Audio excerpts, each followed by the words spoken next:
할렐루야. 네, 반갑습니다. 오늘 또 이렇게 귀한 자리에 말씀을 들고 설 수 있어서 너무나 감사하고요. 오늘 하나님의 은혜가 충만하길 원합니다. 옆에 분들과 한번 다시 한번 인사하겠습니다. 주의 이름으로 사랑하고 축복합니다. 아멘. 네, 오늘 저는 본문 말씀을 가지고 예수님과 행복한 동행이라는 제목으로 말씀을 나누려고 합니다. 여러분들에게 먼저 질문을 하나 던지려고 합니다. 여러분들은 교회가 무엇이라고 생각하십니까? 누가 물어보면요, 교회가 뭐예요? 라고 물어보면 뭐라고 답하고 계십니까? 많은 사람들은요, 사실 이 질문 받으면 참 당황스럽습니다. 왜냐하면 교회에 있는 사람들에게 교회가 무엇인지를 묻는 질문은 사실은 익숙하지 않기 때문입니다. 오늘 이제 1부 예배는 저희가 우리 교회에서 예배를 드리고 2부 예배는 체육관 강당을 빌려서 예배를 드립니다. 제가 그 과정을 지켜보고 또 그 과정을 준비하면서 하나님께 그런 질문을 드렸습니다. 하나님, 본교회에서 우리가 지금 드리고 있는 이 예배당에 드리는 것이 하나님 더 기쁘시겠습니까? 아니면 체육관에서 드리는 것이 더 기쁘시겠습니까? 저에게 주셨던 말씀이 오늘 본문 말씀이셨어요. 하나님은 그 어디나 그 어디에서 예배 드리는 것이 중요한 것이 아니라 나를 사랑하는 그 신앙 고백, 그리고 새 계명인 서로 사랑하려는 그 계명이 이루어지는 그곳에 내가 예배를 드리기 원한다라는 답변을 저에게 주셨습니다. 그래서 말씀을 보니까요, 그 답이 성경에 기록되어 있더라고요. 특별히 마태복음 16장에 보면 교회가 무엇인지를 이렇게 표현하고 있습니다. 주님께서 이렇게 말씀하시죠. 내가 이 반석 위에 내 교회를 세우겠다라고 말씀하십니다. 이 앞에 보면 이 베드로의 고백이 나오죠. 너희는 나를 누구라 하느냐라고 말했을 때 베드로가 이렇게 얘기합니다. 주는 그리스도시요 살아계신 하나님의 아들이십니다. 다른 데서 베껴온 답이 아닙니다. 다른 사람의 말을 따라한 말도 아닙니다. 내가 평생 고백했던 나의 신앙의 고백 그 반석 위에 주님께서 나의 교회를 세우시겠다고 말씀하셨던 것입니다. 그래서 이 교회란 헬라어 단어 에클레시아 많이 들어보셨을 겁니다. 에클레시아라는 뜻은 하나님께 구원을 받고 부름을 받은 공동체를 말하고 있어요. 그러니까 실질적으로 우리가 드리는 이 공간은 교회라고 말해도 좋지만 실제적으로 얘기하면 예배를 드리는 예배당입니다. 아무리 예배당이 크고 넘쳐나도요, 베드로와 같은 이런 신앙을 고백하는 사람들이 모여있지 않으면 그것은 교회가 될 수 없다는 뜻입니다. 감사하게는 또 오늘 이렇게 일부 예배 나온 여러분들과 함께 찬양하면서 기도하면서 제가 함께 지켜보니까 여러분들 모두 이 신앙의 고백으로 충만한 줄 믿습니다. 아멘. 그래서 오늘 말씀 가운데 우리에게 주시는 하나님의 음성이 무엇인지를 잘 깨달을 수 있을 거라고 믿습니다. 그럼 하나님께서 우리를 세상에서 구원하여 주시고 그리스도의 몸인 교회라는 공동체를 이 땅에 두신 가장 큰 목적은 무엇일까? 이것을 살펴봐야 될 것입니다. 우리가 항상 답을 알려면 성경으로 돌아가야 됩니다. 성경에 모든 답이 있기 때문이죠.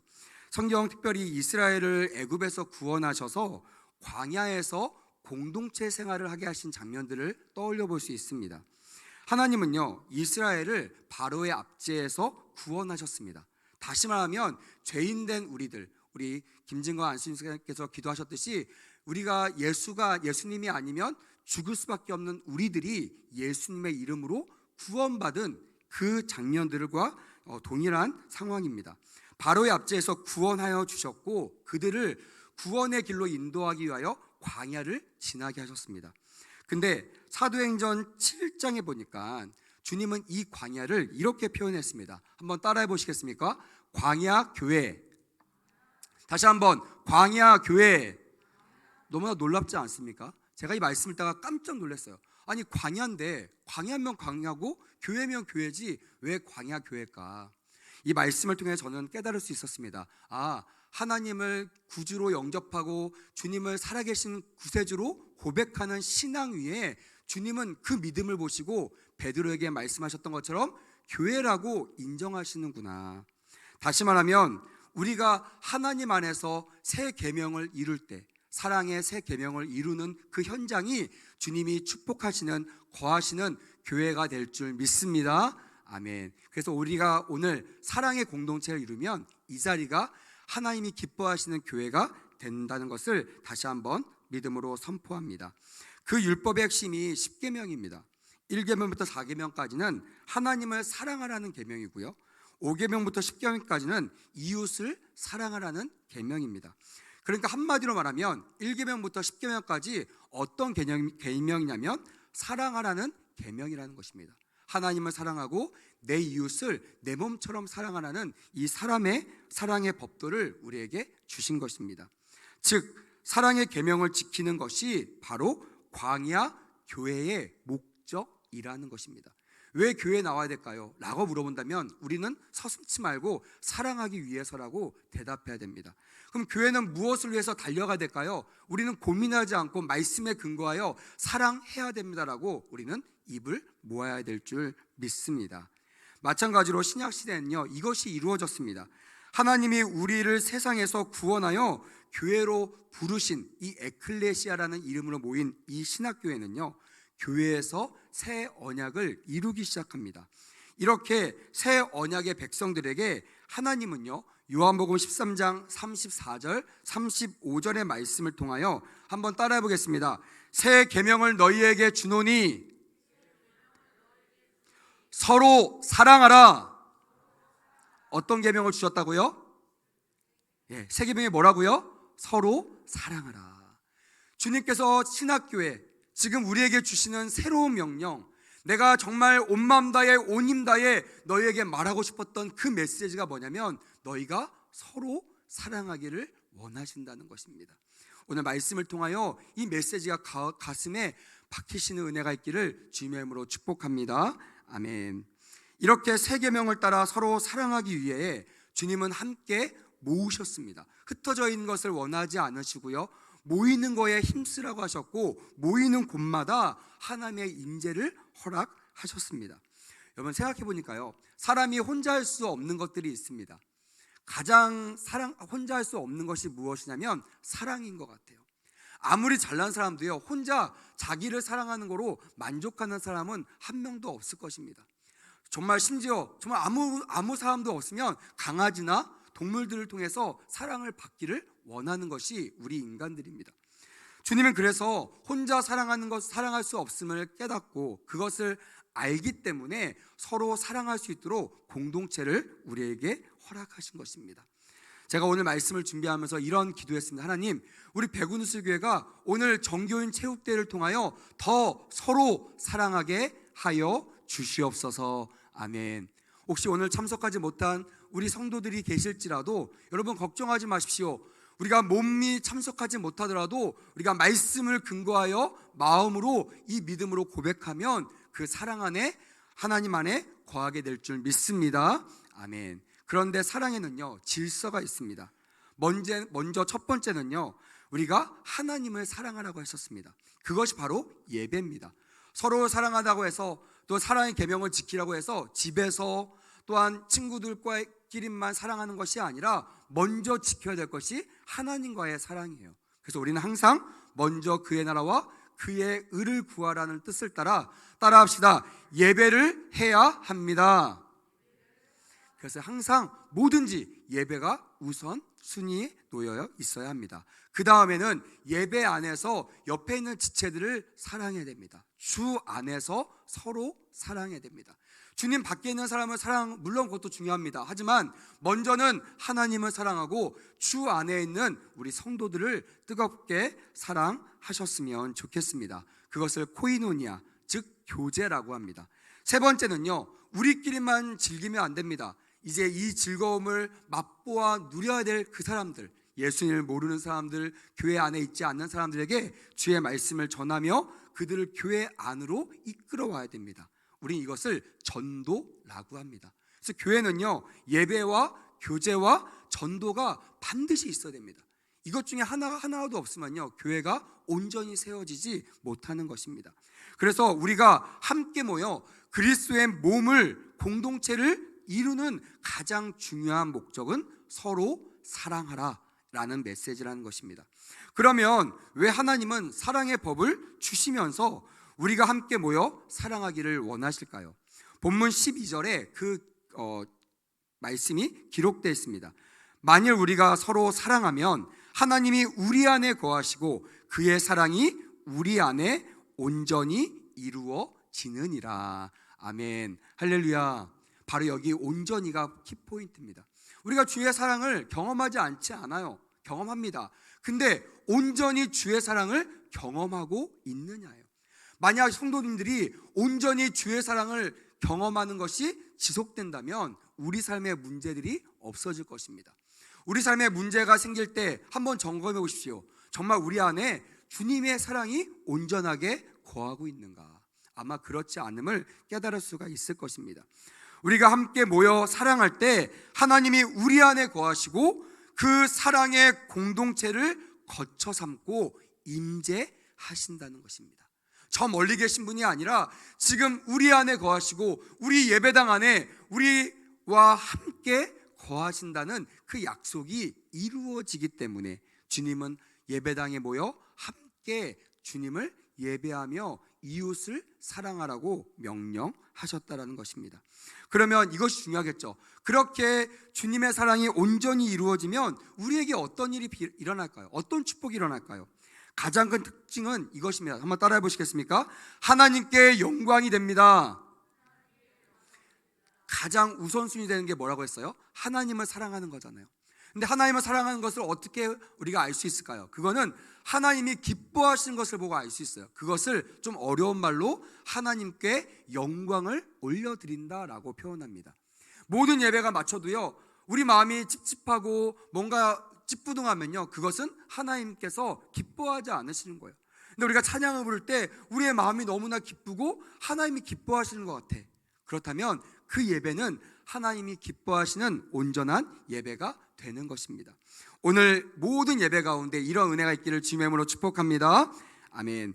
이 영광이라는 헬라어 단어가 독사라는 단어입니다.